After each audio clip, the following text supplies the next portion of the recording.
Hey, what's happening, y'all? Jason Ricci here, coming at you live from on tour with the DeSoto Tiger testimony in my Airbnb here in Kissimmee, Florida.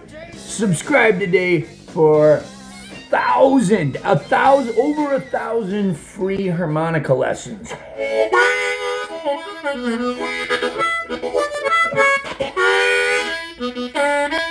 And today I'm doing a video by request for my longtime Patreon patron, Eric Garinger. He's been with me since 2021, and he asked me a question. And at first, I'll be honest, I was like thinking, well, I don't know if this is really video material. And then I started thinking about the question he asked, and I thought, geez, this is something I've been thinking about for a long time. So the question he asked was, when should I use two blow instead of two bend, or two double bend instead of two blow? So to give you an example, so one draw, two blow, two draw. And then to use the other way. And he said, some guys use two double bend a lot.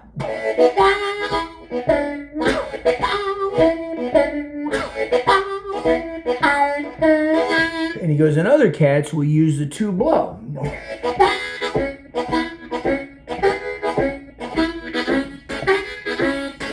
So what do I do? So I wrote back and I said, and I wasn't thinking I was going to make a video. And I said, well, geez, bro. I said, well, two blow is pretty, and two double bend is a little nasty.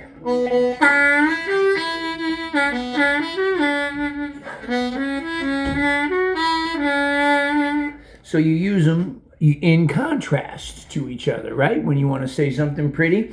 Now, that's the thing. See, I make a lot of videos, right? I make a lot of videos that are about the difference between major and minor.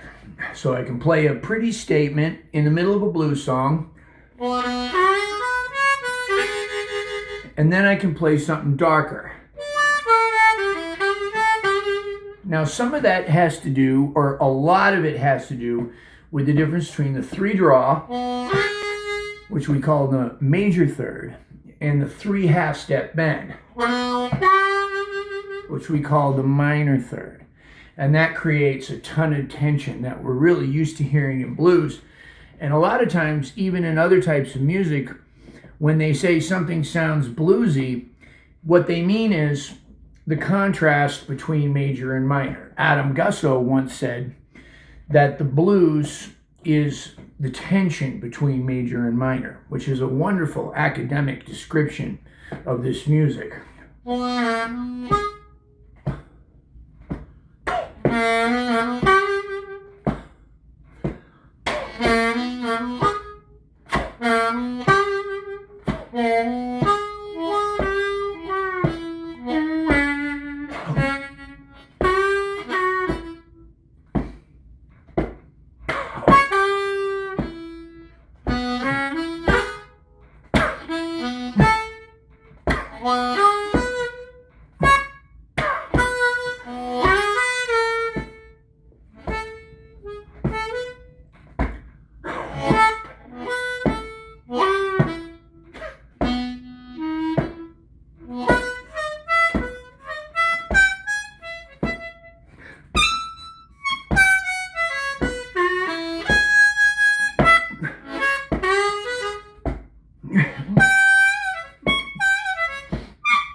with this. This is playing so good now. There it is. Sometimes you just got to bend it to get it to work. All right. Anyway, I'm getting off topic anyway. It's a good thing that was God stopping me right there, not the heart. All right. Back to the topic. It's not just about major and minor. And Eric Gehringer is recognizing that when he asked me the question. So I cannot even use that minor third to create that dirt. I can use another note like a dominant 7 or a flatted 7 or what we call the 2 double bend, which is the same note as the 5 draw and the same note as the 9 draw. And the 2 blow is the same note as the 5 blow and the 8 blow. All right, so I can do little phrases that are pretty using using the 2 blow, and then make some other phrases that are a little nastier using the 2 double bend or the flatted 7. It's not going to be quite as dramatic as the major third versus the minor third. But it can still be, right? So I can still create quite a bit of tension. Major or pretty, and then a little darker, right? So that's the difference between the 5 draw and the 5 blow, or the 2 blow and the 2 double bend. So I can go up pretty and then come down bluesy, right?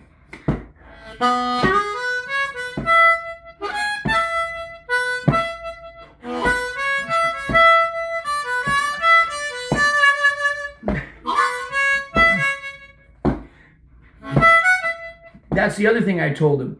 You can use that 2 blow comes in really handy on the 4 chord because it becomes the major third of 4 or a good note to play on a 2nd chord of the blues.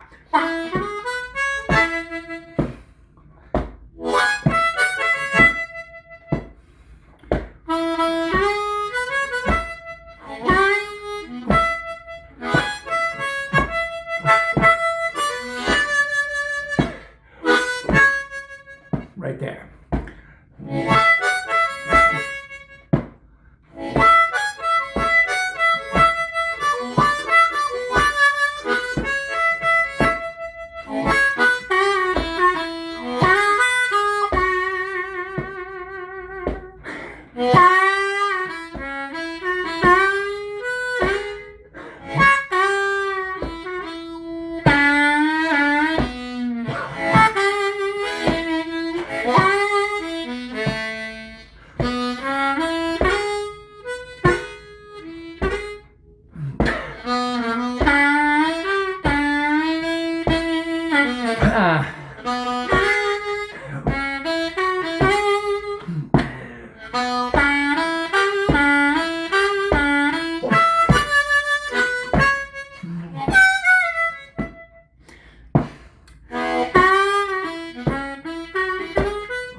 So and the other thing I like to do is play a lot like just on 1 chord, creating a lot of tension using the same Eric Gehringer question up top. So just write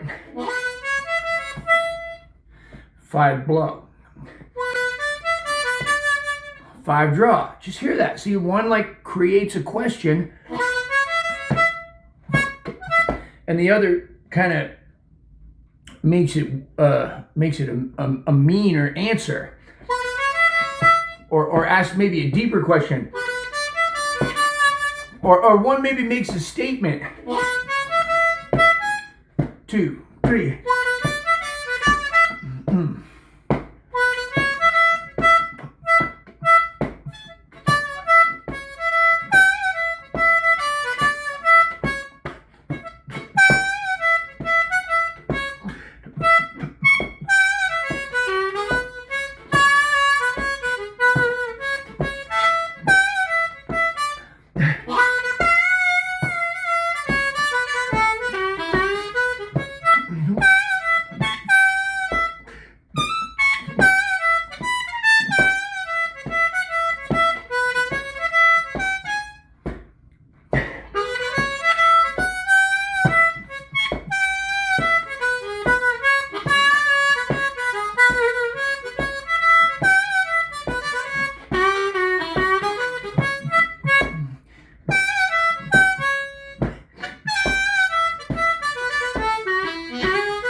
remember Butterfield on the Drifting Blues solo goes up using the 5 blow and comes down using the 5 draw. Right? So this is something we hear too a lot in country music. And bluegrasses, cats will go up. It's almost like an Indian raga where you have a set scale going up and a little bit of an altered one coming down.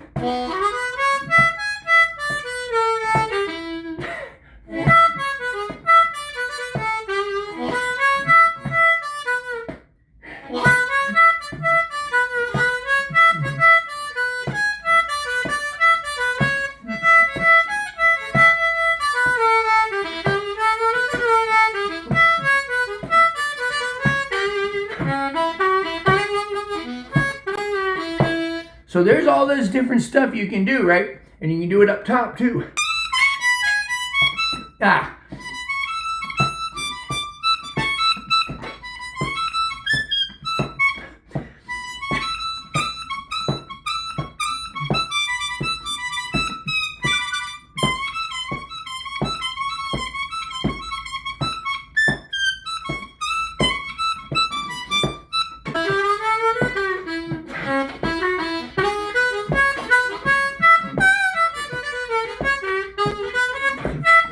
Anyway, that's the idea. Hope you dig it. I got to get running and get ready and get showered and get ready for some dinner. I got the day off today, but I got to edit this sucker. I'll see y'all later. Thank you for Free Friday.